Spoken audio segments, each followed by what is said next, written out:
하나님의 말씀은 신명기 33장 26절에서 29절까지 말씀입니다. 신명기 33장 26절에서 29절까지 말씀입니다.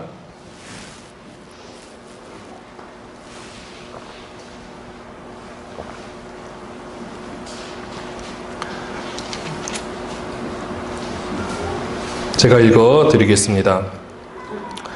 여수르니여 하나님 같은 이가 없도다. 그가 너를 도우시려고 하늘을 타고 궁창에서 위엄을 나타내시는도다. 영원하신 하나님이 내 초소가 되시니 그의 영원하신 팔이 내 아래에 있도다. 그가 내 앞에서 대적을 쫓으시며 멸하라 하시도다. 이스라엘이 안전히 거하며 야곱의 샘은 곡식과 새 포도주의 땅에 홀로 있나니 곧 그의 하늘이 이슬을 내리는 곳에로다. 이스라엘이여 너는 행복한 사람이로다. 여호와의 구원을 너같이 얻은 백성이 누구냐? 그는 너를 돕는 방패시요 내 영광의 칼이시로다. 내 대적이 내게 복종하리니 내가 그들의 높은 곳을 밟으리로다. 아멘. 우리 옆에 있는 분에게 인사하도록 하겠습니다. 나는 행복한 사람입니다. 네. 저를 보지 마시고 옆에 있는 분을 보시면서 나는 행복한 사람입니다. 나는 행복한 사람입니다 라는 시가 있더라고요. 김옥춘 시인이 쓴 시인데 제가 한번 읽어드릴게요. 걸을 수만 있다면 더 큰 복은 바라지 않겠습니다. 누군가는 지금 그렇게 기도를 합니다. 설 수만 있다면 더 큰 복은 바라지 않겠습니다. 누군가는 지금 그렇게 기도를 합니다. 들을 수만 있다면 더 큰 복은 바라지 않겠습니다. 누군가는 지금 그렇게 기도를 합니다. 말할 수만 있다면 더 큰 복은 바라지 않겠습니다. 누군가는 지금 그렇게 기도를 합니다. 볼 수만 있다면 더 큰 복은 바라지 않겠습니다. 누군가는 지금 그렇게 기도를 합니다. 살 수만 있다면 더 큰 복은 바라지 않겠습니다. 누군가는 지금 그렇게 기도를 합니다. 놀랍게도 누군가의 간절한 소원을 나는 다 이루고 살았습니다. 놀랍게도 누군가가 간절히 기다리는 기적이 내게는 날마다 일어나고 있습니다. 부자 되지 못해도 빼어난 외모 아니어도 지혜롭지 못해도 내 삶에 날마다 감사하겠습니다. 날마다 누군가의 소원을 이루고 날마다 기적이 일어나는 나의 하루를, 나의 삶을 사랑하겠습니다. 사랑합니다. 내 삶, 내 인생, 나. 어떻게 해야 행복해지는지 고민하지 않겠습니다. 내가 얼마나 행복한 사람인지 날마다 깨닫겠습니다. 나의 하루는 기적입니다. 나는 행복한 사람입니다.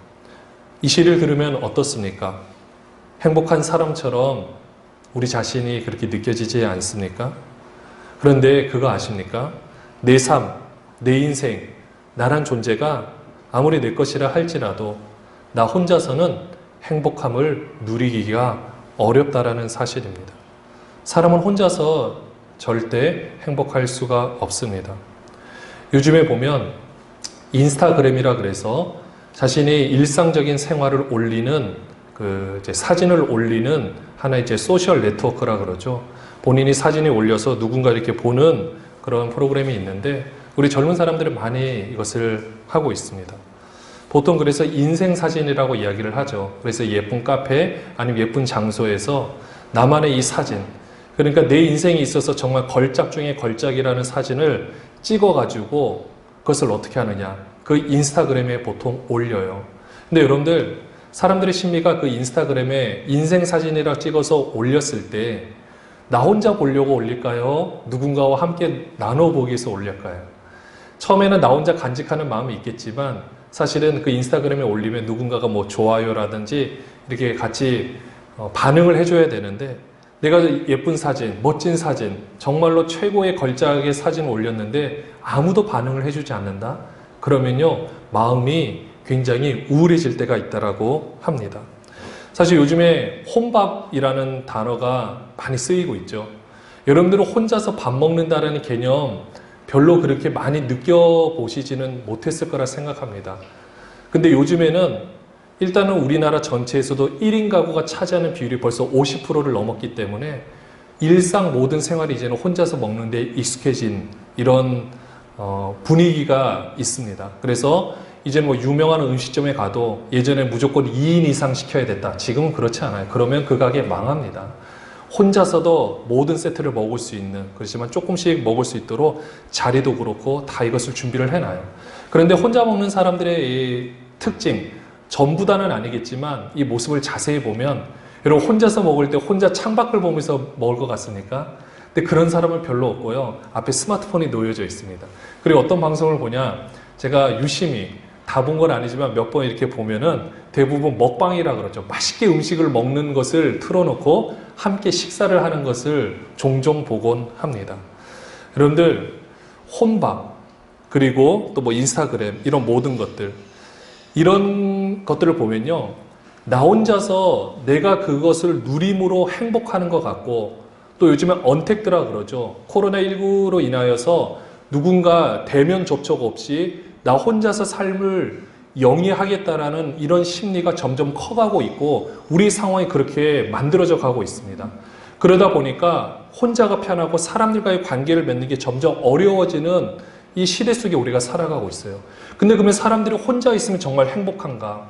아까도 말씀드렸지만 인스타에서 누군가 반응해주지 않고요, 혼밥이라는 것도 내가 정말 혼자 먹는 게 아니라 사실은 보이지 않지만 누군가가 먹고 있는 것을 보고 대리만족을 누린다든지 함께 내가 그것을 공유하고 있다라는 이런 마음적인 안식이 없다라면 사실은 혼자서 있는 것이 행복하다고 결코 말할 수 없습니다. 여러분들, 그런 사람들이요, 만약에 스마트폰이 없다면은, 스마트폰 배터리가 없어서 누군가의 모든 것들이 끊어져 있다라면 행복하다고 느낄까요? 사실 혼자 있는 것 같지만 이 모든 사람들은 다 연결이 되어 있는 것을 보게 됩니다. 그리고 연결이 되어 있어야만 내가 안정감을 누리고 그 안에서 나란 존재를 다시 한번 볼 수 있게 되는 거예요. 그게 현 시대의 사람들의 모습인 것입니다. 그래서요, 개인의 행복은 결국은 내가 어디 공동체에 속해 있는 행복과 밀접한 관계가 있는 거예요. 나 혼자서 행복하다고 행복할 수 있는 거 아니라요, 이 민족이라는, 그러니까 공동체의 좀 확대된 개념으로 민족이라는 개념을 통하여서도 이 민족이 뭔가 새롭게 되어지고 좋은 일이 일어나면 그것이 우리의 행복으로 받아들일 수 있게 되는 거죠. 요즘에는 이런 개념을 잘 모를 수가 있을 것 같아요. 보통 1990년대 태어난 세대라고 이야기를 하지만은 이런 세대들은 지금 이것을 경험하기가 참 어려울 거예요. 왜냐? 나라가 나한테 해준 것이 무엇인가라는 생각이 먼저 들 수 있을 거라 생각이 되어집니다. 근데 제 기억에 있어서도 이 민족과 나란 존재에 어떤 관계가 이루어지고 있나, 사실 저는 전쟁을 겪어보지 않았기 때문에 나라의 소중함에 대해서 자세히 알지는 못하지만 적어도 제 기억에 하나 아직도 지금 기억나는 게 있습니다. 여러분들, 예전에 2002년 월드컵, 굉장히 오래전 일이죠. 그때는 별로 안 됐다고 생각하는데 지금 보니까 벌써 무려 18년이 지났어요. 근데 저는 그때의 그 감흥이 아직도 생생한데요. 여러분들, 한일 월드컵이 2002년 개막할 당시에 개막전이 상암 월드컵 경기장에서 열렸습니다. 거기에 6만 석인데요, 꽉 찼어요. 사람들로 꽉 찼는데 그때 어떤 경기가 열렸느냐, 그 월드컵 전에 우승국이었던 프랑스와 그 다음에 세네갈이라는 아프리카의 굉장히 조그만 나라, 개막전이 서로 열린 거예요. 당연히 프랑스가 이길 거라고 다 생각을 했는데 어찌된 일인지 프랑스가 졌어요. 이 세네갈이 1대0으로 이겼습니다. 근데 그때 당시에 모든 게 언론과 또 많은 사람들이 이야기를 할 때 세네갈이요, 프랑스의 식민지였어요. 예전에 한 50여 년간 식민지 생활을 했기 때문에 그들의 마음 가운데는 프랑스 하면은 아마 이가 갈리는 듯한 그런 민족성이 있을 겁니다. 사실 스포츠라는 그것 중에 축구 하나를 이겼을 뿐인데 그 당시에 그 세네갈의 그 사람들의 모습, 또한 그것을 이어서 우리나라가 사상 처음으로 본선 진출해서 폴란드를 이겼을 때, 그 다음에 그 모든 이제 뭐 미국과도 비기기도 하고 이탈리아에서 역전승할 때, 여러분 저도 그 현장에 그 종로에 있었는데 모든 사람들이, 거기에 모인 인원이 100만 명이 넘는다고 하더라고요. 동시에 소리를 치는데 여러분 소름이 돋습니다.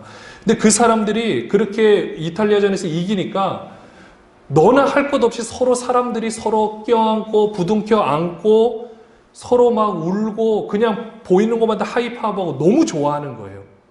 그리고 그때 하나 놀라운 사실은 쓰레기가 얼마나 많았겠습니까? 근데 사람들이 대한민국에 대해서 자부심을 가지게 되니까 쓰레기 봉투, 큰 이제 녹색 봉투 같은 것들이 도는데요. 쓰레기가 제가 그 종로 1가부터 저도 5가까지 한번 걸어가 봤어요. 왜냐, 지하철이 다 운행을 안 하고 끝에서 움직여야 되니까 그곳에 있다 가는데 쓰레기를 하나도 볼 수가 없었습니다. 왜 그러냐면요. 자원봉사자들을 비롯해 사람들이 민족심이 이게 고취되니까 쓰레기를 버리면 그 사람이 잘못된 사람이라고 사람들이 생각하는 거예요. 쓰레기가 없는 거예요. 여러분들 물병, 페트병 얼마나 많았겠습니까? 다 정리를 해서 깨끗이 하고 사람들이 느끼는 그 감정이 아, 이런 거구나.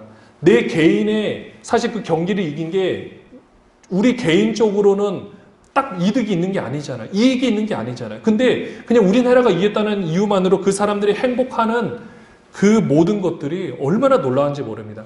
그때 당시에 사회학자가 이 월드컵에서 4강 신화를 간 경험이 그것을 바탕으로 보이지 않는 경제 유발 효과, 사람들이 이 자신감을 얻어하는 이 유발 효과는 천문학적인 돈, 감히 이 수학으로 계산할 수 없을 정도로 어마어마한 금액이 그 당시에 생성이 됐다라고 이야기를 하더라고요. 이런 걸 봤을 때는 우리가 한 사람이 한 민족과는 완전히 연결이 되어 있구나, 이것을 알 수가 있습니다. 오늘 말씀에서도 보면요, 모세는요 신명기에서 이스라엘을 향하여서 뭐라고 이야기를 하느냐, 여러분들 26절에 보면은 이렇게 이야기를 합니다. 여수르니여라고 이야기를 하는데요. 여러분들 지금 여수르니라는 것은 이제 의로운 백성이라는 뜻을 가지고 있어요. 그러니까 의로운 백성은 여수르니인데, 여러분들 그 뒤에 29절에 보시면 이스라엘이여라고 말하고 그 다음에 뭐라고 말합니까? 너는 행복한 사람이로다라고 이야기를 해요. 여러분들 한 민족에 대해서 이야기를 하는데 어떻게 이야기를 하는 것처럼 말하고 있습니까? 개인에게 이야기를 하듯 하고 있죠. 그러니까 앞에 다시 돌아가면 여수르니여라 말하는 것은 의로운 백성이라고 이야기를 하는데 이스라엘의 별칭 중에 하나예요. 의로운 백성. 그러니까 하나님 보시기에 의로운 백성이라는 거예요. 그러니까 하나님께서 지금 모세를 통하여 마지막으로 그 12지파를 향해 축복하고 이제 마지막으로 이스라엘 향해서 그 사랑의 눈빛으로 그들을 놓고 축복하고 있는 모습인데, 이때 하나님의 심정이 그들을 바라보는 것이 같을 텐데요. 여수르니여 하면서 의로운 백성이라고 이야기를 합니다. 여러분들 한 민족이지만 하나의 개인처럼 하나님이 바라보시는 것처럼 이야기를 하고 있는 거예요. 여러분 이건 굉장히 중요한 의미입니다. 왜냐하면 구약에서는 잘 보시면은요, 구약에서 여러분들 한 사람의 개인의 죄 때문에 나라가 망했습니까? 민족의 죄 때문에 나라가 망했습니까? 민족의 죄 때문에 나라가 망해요. 구약 전체를 잘 보시면요, 항상 보시면 하나님이 이스라엘 전체를 놓고 말씀하시고 너희들이 정의와 공의를 행하지 않았기 때문에, 우상을 숭배하고 그 다음에 고아와 과부를 제대로 돌보지 않았기 때문에 너희가 망했다라고 예언자들을 통해 말씀하시고 있거든요. 개인의 죄 때문이 아니라 민족의 죄 때문에 이야기를 하고 있어요. 근데 여러분들 민족의 죄는요 사실은 개인의 죄하고 연관이 되어 있습니다. 개인의 죄가 있어야만 민족의 죄가 성립이 되기 때문인 거죠. 이런 것처럼 원래는 이스라엘 백성들의 모습을 보면 하나님께서 말씀하실 때 여술은 의로운 백성, 근데 이스라엘 백성은 의로운 백성이라고 할 수가 없습니다. 근데 하나님이 의를 위하여, 하나님의 의를 위하여 그들을 의롭게 하신 것 알고 계시죠? 하나님의 모든 능력과 기적을 통하여 이스라엘 백성에게 행하신 거예요. 원래는 의롭지 못한 존재예요. 근데 내가 너를 의롭게 하겠다라고 말씀을 하시고 거기에 따라서 모든 것들을 움직여 가시는 거죠. 하나님이 이스라엘을 구원하신 것은 그냥 대충 하신 것도 아닙니다. 오늘 이 말씀에도 표현하고 있지만 하늘을 타고 궁창에서 위엄을 나타내시는도다. 여러분 우리가 이 구절을 그냥 넘어갈 수 있겠지만 여러분 이렇게 생각하시면 돼요. 하나님이 이스라엘 백성들을 구원하실 때 우리가 알고 있는 대로 모세를 통하여 10가지 재앙, 그 다음에 수많은 광야에서 인도하심이 있었습니다.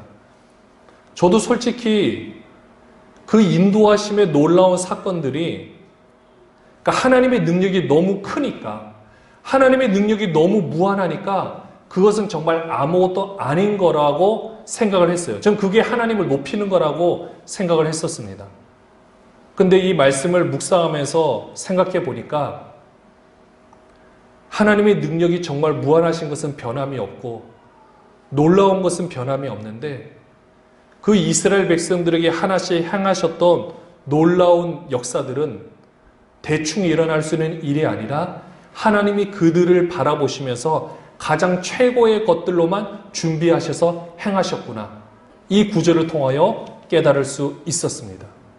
이건 반대로 우리가 조금 더 확대해서 생각해 보면 하나님이 여러분을 이제까지 인도하시는 손길이 그냥 대충 하나님의 무한한 능력에서 조금만 쓰셔가지고 그냥 말씀으로 다 이루실 수 있는 분이니까 말씀으로 한마디 하셔서 이 자리에 오게 됐다가 아니라 우리가 이 자리에 있을 수 있는 것은 그 하나님의 무한한 영광을 물론 다 쓴다라고 감히 말씀드릴 수는 없지만 그 무한한 영광을 가지고 우리를 가장 아름다운 모습으로 인도하여 주셨다라는 거죠. 하나님의 모든 정성과 역사로 우리를 이 자리에 심겨주셨다라는 것입니다. 놀라운 사실 아닙니까? 그럼 하나님께서 왜 이스라엘 백성들을 이렇게 구원을 베풀어 주셨는가? 왜 이렇게 구원을 베풀어 주셨을까요? 그건요, 이스라엘 백성들이 의로운 존재였기 때문에 베푸신 것이 아니라 아무런 존재가 아니었어요. 근데 의롭다하게 하시려고 그들을 인도하여 내시고 이렇게 하신 이유는 이들에게 모든 나라들이 바라봤을 때 가장 샘플이 되는 국가, 모범이 되는 민족을 만드시고자 하나님의 특별하신 섭리 가운데 그들을 인도하셨다라는 것입니다. 27절에서는 그렇게 표현을 하고 있어요. 우리 27절을 같이 한번 읽어보겠습니다. 영원하신 하나님이 내 처소가 되시니 그의 영원하신 팔이 내 아래에 있도다. 그가 내 앞에서 대적을 쫓으시며 멸하라 하시도다. 하나님이 이스라엘 백성, 너죠. 개인을 지칭하고 있죠. 그러니까 이스라엘 백성을 너라고 했을 때 너의 처소가 되신다라고 했어요. 그들이 거할 곳입니다. 그리고 영원하신 팔이 너 아래에 있도다. 그러니까 그들의 삶의 모든 방식을 하나님께서 디자인하셔서 이스라엘 백성이 본인이 사는 것 같지만 그 사는 모습이 하나님의 샘플이라는 것을 이들에게 지금 알려주고 있는 거예요. 그러니까 그들의 삶의 모든 방식이 그들의 모든 방식을 하나님께서 기뻐 받으시고 그렇게 살아가서 주변의 많은 나라들이 너를 바라보고 너 같은 모습으로 변화되기를 원하는 하나님의 마음이 이 안에 녹아져 있는 겁니다. 아까 이스라엘 백성들을 왜 구원하셨다고 했습니까? 샘플을 만드시려고. 왜 샘플을 만드셨을까요? 많은 사람들에게 보여주기 위해서. 하나님께서는 이스라엘 나라를 제사장 나라로 삼으셨다고 했어요. 제사장의 역할은 이 세상의 모든 나라들, 그러니까 민족이겠죠. 아니면 이 세상의 모든 사람들을 하나님과의 관계가 바로 맺어질 수 있도록 하나님 품으로 돌아오게 하는데 그 역할을 감당하는 것이 제사장의 역할입니다. 그러니까 제사장 나라라는 것은 나라적으로, 민족적으로 그 역할을 감당하는 거예요. 여러분들 이스라엘 모습을 생각해 보면 참 놀랐습니다. 여러분들 지금 우리나라도요, 우리가 열심히 일을 하면 소득세도 내야 되고 또 여러분들이 재산을 가지고 있으면 재산세도 내야 되고 하물며 물건을 구입할 때마다 부가가치세, 그 다음에 자동차를 구입하면 특소세, 특별소비세라든지 사치품에 관한 모든 세금이 다 붙습니다. 그래도 우리나라는 세금이 그렇게 높은 편이 아니라고 할 수 있겠지만 여러분들 이 당시에 고대 근동시대에 이스라엘 백성들이 살아갔던 이 시대의 주위의 나라는 세금이 어마어마하게 높았습니다. 결코 사람이 살아갈 수 없는 구조로 너무 세금이 높아가지고 힘들었어요. 근데 이스라엘 백성들은 보면요, 하나님이 따로 세금을 거두라는 이야기가 없습니다. 유일한 세금이 뭐냐면요, 물론 이스라엘 백성들은 종교적으로 신정 국가였기 때문에 유일한 세금이 11조였어요. 그러니까 11조를 통해서 그 모든 지도자들이 그것을 바탕으로 열심히 공부를 해서 이스라엘 백성들이 나아가야 될 방향을 제시하고 또 그들의 자녀를 교육시키는 역할을 했었습니다. 그러니까 또 가난한 사람들이 있을 때도요, 이 11조라는 걸 통하여서 또 안식년, 희년을 통하여서 혹시라도 가난이 대물림되지 않도록 완벽하게 제도적인 시스템을 만들어 놓았어요. 그러니까 이런 모든 것들을 잘 감당하면 정말 그 나라는요, 그 당시에 어떤 나라에서도 볼 수 없는 최고의 국가였고 최고의 민족이었습니다. 많은 사람들이 전쟁의 공포, 또 전쟁에 끌려가서 남자들이 죽어서 과부가 되고 또 남녀가 다 죽게 돼서 고아가 돼서 누가 돌보겠습니다. 그렇게 힘든 삶을 살아가는 사람들이 대부분이었어요. 너무나도 힘든 시대에, 그리고 전쟁을 누가 하겠습니까? 돈이 있는 사람은 전쟁을 안 해요. 다 용병을 씁니다. 돈을 가지고 전쟁에서 싸울 사람들을 데리고 오는데, 그런 게 전부였던 이 세대 가운데 하나님이 이스라엘을 세우신 거예요. 누구든지 60세까지 공부할 수 있어요. 제사장들이, 여러분들 레위인들이 몇 명이 됩니까? 우리가 이스라엘 전체 수가 보통 60만 명이라고 이야기를 하죠. 장정만 60만 명. 그에 따른 우리 처자식을 본다면 훨씬 더 인원이 많습니다. 보통 200만, 250만, 300만까지 이야기를 하는데요. 자, 장정만 60만 명이라 한다면 12지파로 나눈다면 몇 명이죠? 레위지파만 거의 5만 명 수준이에요. 이 5만 명은요, 흩어져 살라라고 했어요. 다른 사람들은 땅을 다 분배를 해줬는데 레위인들은 다 흩어 살라라고 했어요. 왜 흩어 살라고 했을까요? 여러분들 제사를 드리기 위해서, 한쪽에서 제사를 드리기 위해서는요, 모여 사는 게 훨씬 편할 수 있습니다. 그러나 흩어 살라고 한 것은 그들이 말씀을 맡은, 그러니까 지금으로 본다면 다 과외 교사들이에요. 하나님의 율법을 가르쳐서 그들이 바른 생활을 할 수 있고 미래에 대해서 꿈을 꿀 수 있도록 열심히 가르치는 것이 그들의 사명이었습니다. 여러분들, 전 세계적으로 교육률이 뛰어난 나라가 이스라엘과 우리나라예요. 여러분들, 우리나라 또 보시면은 이 부모님들이 정말 본인은 못 먹고 못 입어도 자녀들을 위해서 열심히 해줍니다. 특별히 교육에 대해서는 정말 목숨 걸고 시키려고 노력을 하고 있습니다. 근데 그로 인해서 사실 우리 대한민국이 이렇게 발전할 수 있었던 거예요. 우리나라가 뭐 지하 자원이 많이 나옵니까? 아니면은 인구가 어마어마하게 많습니까? 아니면 뭔가 다른 좋은 것들이 있습니까? 우리는 오직 인재예요. 사람밖에, 이 글로벌 시대에 살아남을 수 있는 비결은 이 사람의 교육 능력밖에 없습니다. 그런데 이런 우리나라가 이렇게 교육이 있기 때문에 미래를 바라볼 수 있게 되는 거잖아요. 이스라엘도 마찬가지예요. 대부분의 사람들은 교육 못 받습니다. 여러분들, 우리나라도 이렇게 교육 받기 전에 예전에 형제들이 많았을 때, 저희 부모님 세대 같은 경우도 보면은 형제들이 많으면요, 다 학교 가기가 너무 어려웠어요. 여러분들 너무나도 잘 아시잖아요. 그래서 뭐 첫째는 보내지만 둘째, 셋째부터는 못 보내기도 하고, 아니면 첫째가 돈을 벌어서 둘째, 셋째를 학교를 보내기도 하고, 어려운 시대, 불과 몇십 년 전 이야기입니다. 근데 이 시대는 어땠을까요? 교육은요, 꿈도 못 꿉니다. 진짜 꿈도 못 꾸는 이 시대에 이 교육을, 말씀 교육을 계속해서 받을 수 있다? 얼마나 놀랍습니까? 이런 나라, 하나님이 이런 나라를 세우시고 우상을 숭배해서 내 삶이 두려움에 송두리째 팔려지지 않도록 하나님이 보이지 않는 하나님을 그들에게 교육시키셔서 정의와 공의를 행하고 주위 사람들을 사랑하고 하나님 앞에서 아름다운 삶을 살아가라라고 그들에게 교육시키고 그들의 민족을 인도하셨어요. 이것이, 이 나라를 만들고자 하는 것이 이스라엘 백성들을 택하셨던 이유입니다. 여러분들, 이 구원의 모든 과정을 참 돌아보니까 오늘 29절에서 이렇게 이야기를 해요. 우리 같이 한번 읽어보겠습니다. 이스라엘이여, 너는 행복한 사람이로다. 여호와의 구원을 너같이 얻은 백성이 누구냐? 그는 너를 돕는 방패시오 내 영광의 칼이시로다. 내 대적이 내게 복종하리니 내가 그들의 높은 곳을 밟으리로다. 아멘. 이렇게 이 민족을 하나님께서 세워가시는데, 모세를 통하여 너희들 얼마나 행복한 사람인 줄 아느냐? 너희들 얼마나 행복한 민족인 줄 아느냐? 이렇게 여호와의 구원을 너같이 얻은 백성이 누구냐라고 이들에게 반문하고 있는 거예요.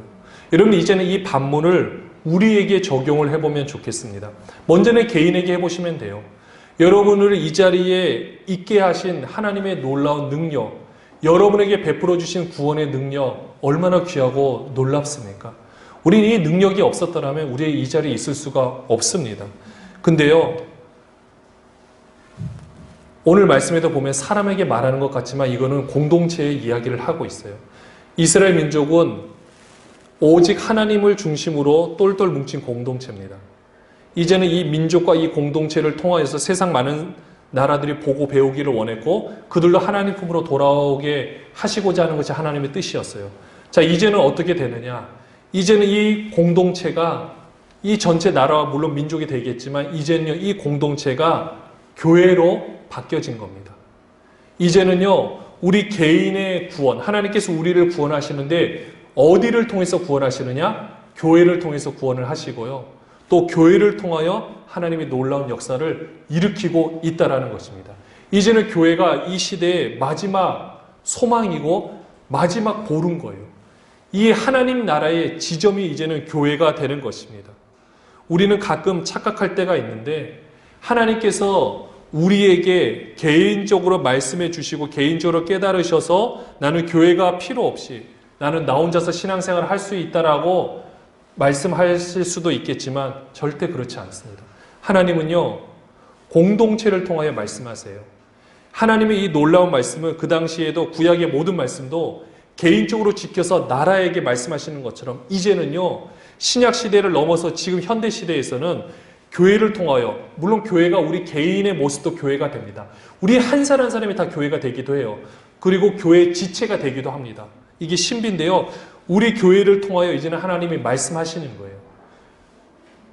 교회는 그래서 질서 가운데 움직여지고 은사도요, 교회의 유익을 위해서 하나님께서 지금도 부어주시고 나타내게 해주십니다. 왜냐? 은사는요, 교회의 유익을 위해서 존재하기 때문에 그런 것입니다. 여러분들, 한번 제가 예를 듣겠습니다.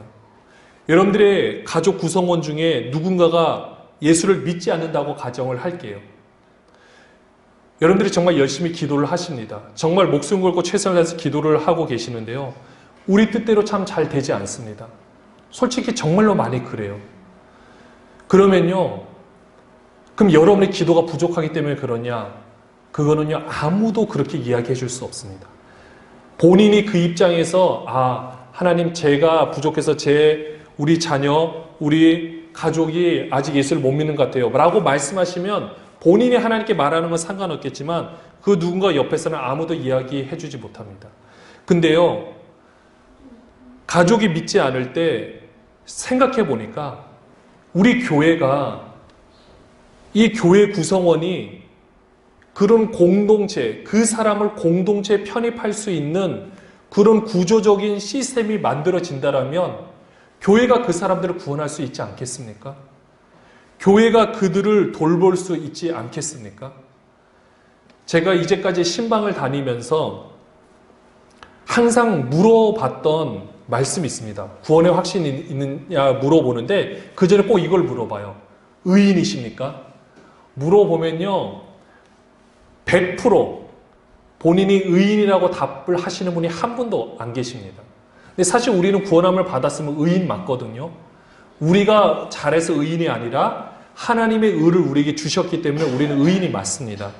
근데 대부분의 개인적인 사정이 있다 보니까 본인은 의인이라고 답을 못해요.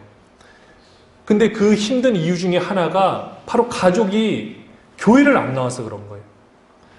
또 이유를 보면 교회 잘 다니다가 상처를 받아서 안 나오는 경우도 많습니다.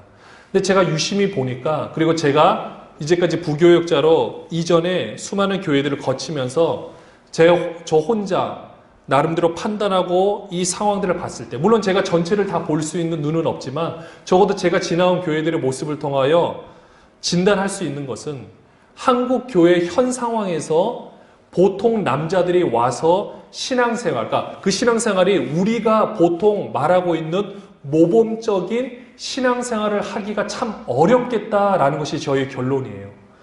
왜냐하면 여성들이 이제는 많잖아요. 교회 내에 저희는 그렇지 않은데요. 정말 여성분들이 너무 많고, 그리고 본인의 일을 가진 사람은 또 신앙생활 하기가 조금 어려워져요. 큰 교회에서.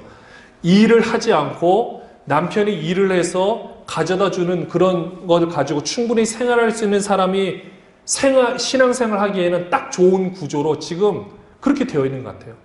그러니까 남자들이 와서 너무 힘든 거예요. 여러분들, 우리는요, 큐티 하면서 자, 한번 삶 나눠보세요 라고 이야기하면 술술 이야기가 나오시죠. 그러나 교회를 한 번도 경험해 보지 못한 남자에게 차 마시는 것도 아니고, 차 마시는 것도 되게 어색해한데, 술을 마시는 것도 아니고, 그냥 맨정신을 앞에 놓고 자, 이제까지 한번 삶 나눠보세요 말하는 건요, 그거는 우리들이 생각했을 때는 익숙한 이야기겠지만 그분들의 입장에서는 그거는요, 죽기보다도 더 힘든 일이 될 수가 있고 그 현장이 될 수가 있습니다. 근데 우리는 거기에 별로 아랑곳하지 않아요. 왜냐? 우리 모습이 너무 익숙하니까. 그냥 오면요, 많은 사람들이 달려들어서 인사하고 반갑고 하고 막 전화하고 막 그러면 기절합니다. 우리는 그게 관심의 표현이라고 하지만 그분들은 다른 거예요. 제가 왜 이 말씀을 드리느냐? 우리 교회가요, 이제는 이런 모습을 생각하면서 그분들이 또 우리의 젊은 청년들이 와서 어색해하지 않는 그런 커뮤니티, 그런 공동체를 우리가 만드는데 초점을 맞춰서 그들을 품을 수 있다면 우리 개인의 기도 제목이 교회를 통해서 이루어지게 되는 거예요. 이게 놀라운 겁니다. 그래서 우리가 내 개인의 행복, 나는 행복한 사람입니다. 나는 내가 모든 것을 갖췄습니다. 여기서 말하는 것을 여기서 그만두는 것이 아니라 이런 사람들을 품을 수 있는 교회 공동체를 위해서 우리가 준비하고 기도하고 우리가 이것을 함께 할 수 있다라면 여러분들 그분들도 여러분의 기도 제목이 이제는 교회를 통해서 이루어지게 되는 거예요. 여기에 계신 분들 중에 생명보험 가입 안 하신 분들 거의 안 계실 겁니다. 모든 화재보험, 모든 보험들을 다 가입하고 계시는데 사실은 그래요. 보험이라는 것도 마찬가지인 것 같습니다. 지금은 우리가 당장 이것에 대해서 논의할 수 없겠지만 여러분들 우리가 나중에는 보험금을 받으셔야 될 때가 분명히 오시겠지만 보험금으로 우리의 모든 삶의 행복이 다 채워지지는 않습니다. 내가 연금을 충분하게 가입한다라고 해서 네 삶이 모든 행복이 보장되어 있느냐? 그렇지 않습니다. 제가 왜 이 말씀을 드리느냐? 저는 그 동시다발적으로 그 모습들을 제가 이제까지 만나왔던 사람들의 모습을 통해서 동시에 조망할 수 있는 하나님의 특권을 주셨기 때문에 제가 감히 말씀드릴 수 있는 거예요. 근데 왜 행복하지 않느냐? 그러니까 돈이 있는데 행복하지 않는다는 뜻이 아니에요. 그것만으로는 100% 행복감을 누릴 수 없습니다. 왜냐? 그 부분은 정서적인 부분이 결핍되어 있기 때문에 그래요. 근데 그거는 어떤 걸로 채워질 수가 없습니다. 그렇기 때문에 앞으로 우리 교회도 마찬가지인 것 같아요. 우리가 정말 행복한 삶을 꿈꾸고 하나님께서 내가 정말 행복한 내 삶을 원한다라면 우리 교회가 아름답게 이 부분이 세워져서 이 교회 내에서 정서적인 만족들을 우리가 함께 누릴 수 있다라면 얼마나 행복하고 즐겁고 좋겠습니까? 어차피 이 세상에서는요, 우리가 동호회라는 것도 내 관심사가 맞지 않으면 활동하기가 어렵습니다. 그리고 근데 우리만큼은 어떻습니까? 그런 거 안 따지잖아요. 여러분들 우리는 돈이 있어야만 여기에 들어올 수 있습니까? 월 얼마 이상 내야 되나요? 그런 게 아닌 거잖아요. 그리고 이곳에는 우리가 경쟁이라는 개념으로 있는 것이 아닙니다. 모든 터울을 다 벗어 던지고 이곳에만 안식할 수 있는 공간이 우리 교회가 되는 거예요. 또 하나 우리의 이제 자녀들을 우리가 낳게 된다면 우리의 자녀들을 키울 수 있는 공동체도 교회가 됩니다. 여러분들 요즘에는요, 아이들을 많이 키우지를 않습니다. 대부분은 혼자예요. 여러분 놀이터에 가보시면 알겠지만 제가 어렸을 때만 하더라도 7살 때쯤 되면은 혼자서 저는 몇 킬로를 혼자서 다니고 유치원 어마어마히 먼데도 잘 다녔어요. 여기에 계신 분들도 다 마찬가지였을 겁니다. 요즘에 그렇게 하면 큰일 납니다. 아파트나 놀이터에 한번 잘 보십시오. 아주 어린애가 아닌 이상 6, 7살만 돼도요. 아직 6살만 되더라도 아빠가 옆에서 항상 보고 있거나 엄마가 보고 있어야만 되는 거예요. 근데 혼자서 있는 것과 또 함께 있으면 그들이 경험해 보지 못했던 것을 경험할 수 있게 됩니다. 이런 것처럼 우리는요, 이제는 나 혼자서 어떤 행복감을 누리는 데서 끝나는 것이 아니라 우리 교회가 아름다운 조직 공동체로 세워지게 되면 우리가 이것을 통해서 우리 자신의 행복과 교회의 행복을 이제는 동시에 누릴 수 있는 놀라운 특권을 경험하게 될 수 있다는 것입니다. 그렇다고 교회의 유익을 위해 여러분의 삶을 희생하라는 것이 아닙니다. 비행기도 뜰 때는 이륙할 때 전체 에너지의 70%를 쓰듯이 우리가 지금 이제 이륙하고 할 상황인 것 같아요. 물론 코로나19라는 상황 때문에 교회들이 많이 어렵고 힘든 상황인 건 맞는데 어쩌면 이 모든 것은 우리한테 새로운 기회가 될 수 있다는 생각이 듭니다. 이제는 모든 것들이 다 흐트러지고요. 앞으로 모든 이 사람들의 인식 가운데 이제는 우리에게 주어진 이 상황들이 있어요. 그렇기 때문에 이제는 우리의 마음을 모아서 여러분들의 정말 행복을 위해서 여러분들이 행하고 있는 모든 것들을 우리가 한번 교회를 위해서 희생하라는 뜻이 아니라 우리가 함께 누릴 수 있는 것을 생각해 볼 수 있다라면 여러분의 삶도 훨씬 더 행복해질 수 있게 되는 것입니다.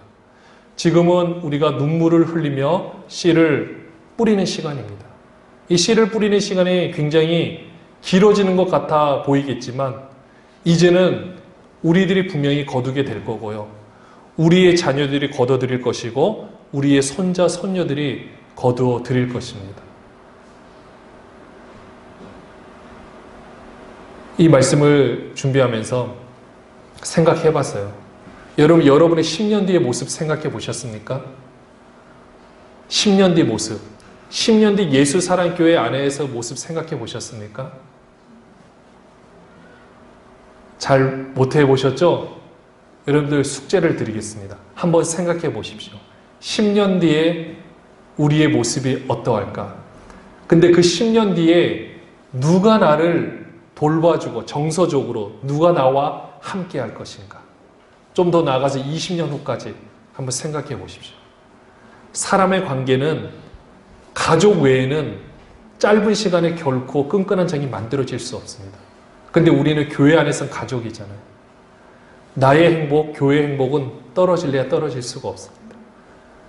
이 개념, 제가 여기서 사역을 하고 있으니까 우리 교회가 전부 다 이런 개념이 아니에요.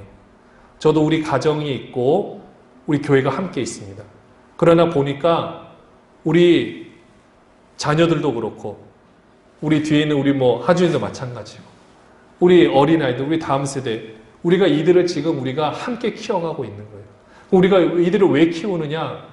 여러분, 이들이 여러분을 돌볼 때가 옵니다. 이들뿐만 아니라 이들을 기점으로 많은 사람들이 여러분의 삶과 함께 하고 있는 것을 여러분들이 경험할 때가 분명히 옵니다. 여러분들, 그게 훨씬 더 행복한 삶이지 않겠습니까? 지금 나와 함께 나의 기적을, 내가 살아가고 있는 기적을 함께 나눌 수 있는 누군가가 내 옆에 있다라는 것. 그 사람은 나의 이익 때문에 내가 돈이 많아서 있는 게 아니라 가족이게 있는 것처럼. 근데 그 가족들을 우리가 함께 이렇게 거할 수 있고 우리가 함께 나눌 수 있는 게 얼마나 행복하겠습니까? 사랑하는 여러분들, 여러분의 기도의 제목을 이루면은 참 행복하실 텐데 그 자녀들과 모든 사람들의 기도 제목이 우리 교회 공동체 안에서 다 이루어지기를 원합니다.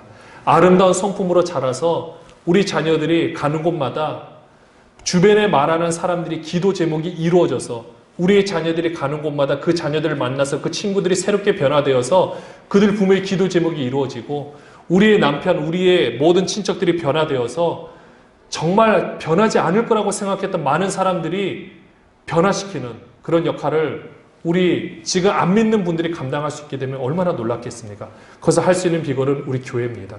그래서 행복한 사람, 행복한 교회 뗄래야 뗄 수 없습니다. 그냥 하나예요. 내가 행복하다는 것은 우리 교회가 행복한 거고 우리 교회가 행복하면 내가 행복한 겁니다. 여러분의 전인격적인 모든 삶을 책임져주고 인도해 주시는 그 하나님의 놀라운 은혜가 우리 교회 가운데 있는데 우리 교회를 위해서 우리가 함께 섬기고 사랑하고 나눌 수 있는 저와 여러분이 되시기를 주님의 이름으로 축원합니다.